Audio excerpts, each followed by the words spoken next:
वर्ष 2022 में भजयुमो महानगर अध्यक्ष शैलू पंडित पर हुए चर्चित जानलेवा हमले के मामले में अदालत ने बड़ा फैसला सुनाया है। अदालत ने मामले के मुख्य आरोपी आसिफ बे को दोषी करार देते हुए उम्र कैद की सजा सुनाई है। इस फैसले के बाद पीड़ित पक्ष और भाजपा कार्यकर्ताओं में संतोष का माहौल है। गौरतलब है कि 24 फरवरी 2022 को शैलू पंडित पर जानलेवा हमला किया गया था, जिसमें उनके साथ गोगा मौर्य समेत कई युवक गंभीर रूप से घायल हो गए थे। घटना के अगले दिन 25 फरवरी को थाना शाहगंज में मुकदमा दर्ज कराया गया था। मामले की जांच और सुनवाई के दौरान अभियोजन पक्ष ने अदालत के समक्ष साक्ष्य और गवाह प्रस्तुत किए, जिनके आधार पर न्यायालय ने आरोपी आसिफ बेग को दोषी ठहराते हुए उम्र कैद की सजा सुनाई।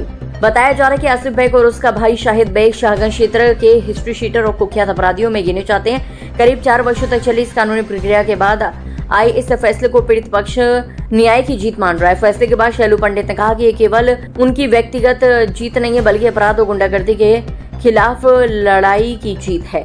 उन्होंने न्यायालय, अभियोजन पक्ष और इस संघर्ष में सहयोग करने वाले सभी लोगों का आभार व्यक्त किया है। साथ ही उन्होंने कहा कि ये फैसला अपराधियों और उन्हें संरक्षण देने वालों के लिए एक स्पष्ट संदेश है कि कानून के सामने कोई भी बच नहीं सकता है। वहीं भजयुमो के ब्रज क्षेत्र मंत्री गौरव राजावत ने कहा कि न्यायालय के इस फैसले से कानून में लोगों का विश्वास और मजबूत होगा। उन्होंने आरोप लगाया कि यदि भविष्य में भाजपा कार्यकर्ताओं पर किसी प्रकार का हमला होता है तो उसके लिए सपा समर्थित अपराधी तत्व जिम्मेदार होंगे। आगरा की चर्चित घटनाओं में शामिल इस मामले में आए फैसले को न्याय व्यवस्था की कड़ी सफलता और अपराध के खिलाफ सख्त संदेश के रूप में देखा जा रहा है। सर्वप्रथम मैं न्यायपालिका का धन्यवाद देता हूं कि 9 जून को जो निर्णय आगरा की अदालत में हुआ, वो हिस्ट्री शीटर और कुख्यात अपराधी, जिसमें पूर्व में भी मुकदमे आसिफ बेग जो था, जिन्होंने युवा मोर्चा के सम्मानित अध्यक्ष शैलू पंडित पर जो जानलेवा हमला था, उसके तहत उनको आजीवन कारावास की सज़ा सुनाई गई।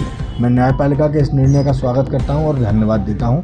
यहीं से विश्वास एक आम व्यक्ति में पैदा होता है न्यायपालिका के लिए। वहीं धन्यवाद अधिवक्ताओं का भी, जिन्होंने पूरी पुरजोर इसमें पैरवी की। वहाँ पैरोकार जो पुलिस के लोग थे, आगरा के पुलिस कमिश्नर आदरणीय दीपक कुमार साहब का भी धन्यवाद, क्योंकि उनकी पूरी जो नीति है जीरो टॉलरेंस की अपराधियों के विरुद्ध, उसमें जो निर्णय हुआ है। वहीं इसके साथ साथ 2022 में एक मुकदमा 29/9/2022 को लिखा गया था मेरे विरुद्ध, बोर्ड की ज़मीन घेरने का या कुछ करने का, उसमें भी पुलिस द्वारा FR की गई है। और पूर्व में भी जितने मुकदमे लिखे गए राजनीतिक षड्यंत्रों के कारण और छवि को धूमिल करने के कारण, पूर्व में 4 मुकदमों में भी दोष मुक्त आगरा के न्यायालय ने शैलू पंडित और 2 मुकदमों में भी हूँ और बुक किया गया। 12/11/2021 में मेरी बहन के संग कुछ मुस्लिमों ने अत्याचार करा था, जिससे उसकी मृत्यु हो गई थी। उस संबंध में शाम को मुझे खबर आई थी, तो मैं अपने शैलू भाई और गौरव राजावत जी से साथ वहाँ पे गया था। वहाँ पे हमारे संग हाथापाई करी गई थी, बहुत ज़्यादा गोली चलाई गई थी। उस संबंध में वहाँ मुकदमा दर्ज भी हुआ था। उस मुकदमे पर उसको 10 साल की सजा हुई। क्या नाम था? मेरी बहन का नाम वर्षा, अपराधी का नाम फ़हीम कुरैशी।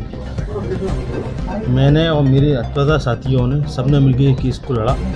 24 फरवरी 2022 को शैलू भाई और गोगा मौर्य के साथ जान से मारने की नीयत से मारपीट हुई और फायर भी किया गया, जिसमें 9 जून 2026 को जज साहब द्वारा एक ऐतिहासिक निर्णय पारित किया गया, जिसमें आजीवन कारावास की सज़ा आसिफ बेग को हुई है।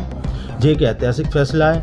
अपराधियों को जब सज़ा मिलेगी, जब ही उनकी अपराधियों पर अंकुश लगाया जा सकता है। इस सज़ा से कम 50 अपराध करने से पहले सोचेंगे कि हम अपराध करें या ना करें, क्योंकि इस तरीके की सज़ाएँ एक ऐतिहासिक फैसला होती है। सबसे पहले इस प्रेस कॉन्फ्रेंस में आप सभी पत्रकार बंधुओं का मैं धन्यवाद व्यक्त करता हूं। यह प्रेस कॉन्फ्रेंस अभी 26/9/26 को एक हमारे पास जजमेंट आता है, जिसमें मैं खुद, मेरे ऊपर हमला हुआ था और वादी के रूप में गोगा मौर्य थे, और यह घटना 22/2/2022 की है। तब इस उत्तर प्रदेश के अंदर चुनाव होकर चुके थे, सरकार बनना तय होना था कि किसकी जीत हुई है, और शाहगंज के विशेष अपराधी जो कि सागंज थाने के HS कुख्यात अपराधी, जिन्होंने कई लोगों पर जानलेवा हमले, कई प्रकार की घटनाएं करी हैं, उन दोनों ने हमारी 3 लोग, हम लोग वहाँ से आ रहे थे और हम लोगों पर हमला होता है और थाने में जाके हमारा मुकदमा लिखा जाता है। मुकदमा लिखने के बाद 4 साल की पुलिस की पैरवी और हमारी पैरवी, मैं पुलिस को धन्यवाद करूंगा। उन्होंने चार्जशीट लगाकर और लगातार पूरी पुलिस लगी रही। मैं आदरणीय आगरा के सीपी साहब का भी धन्यवाद करूंगा। पुलिस ने पूरे गवाही दी, हमारे गवाहों ने गवाही दी और 4 साल बाद उसमें न्यायपालिका का धन्यवाद है कि उसमें आजीवन कारावास आसिफ बेग को होता है। और इसी के साथ साथ शाहिद बेग उसमें दोष मुक्त होते हैं। परंतु इस बीच मैं कहना चाहता हूँ कि शाहिद बेग ने एक मुकदमा हमारे ऊपर एक कोर्ट में डाला और वो भी कंप्लेंट केस, जिसमें मैं भी दोष मुक्त हुआ और मेरे साथी भी दोष मुक्त हुए। आप सोच सकते हैं कि एक व्यक्ति घृणा में कितना घृणित होकर कि अगर उसके ऊपर मुकदमा लिखा है और चार्जशीट लगी है तो वो कोर्ट में जाके आपके खिलाफ कोर्ट केस कर सकता है। इसके अलावा 3 या 4 FIR हमारे से जो लोग जलते हैं या जो लोग हम पे दुष्प्रभाव रखते हैं या जो लोग ये चाहते हैं कि ये लोग आगे ना बढ़ें, विभिन्न प्रकार से अगर कोई व्यक्ति प्रार्थना पत्र लेकर जाता है तो उसमें मुकदमा लिखवा दिया जाता है।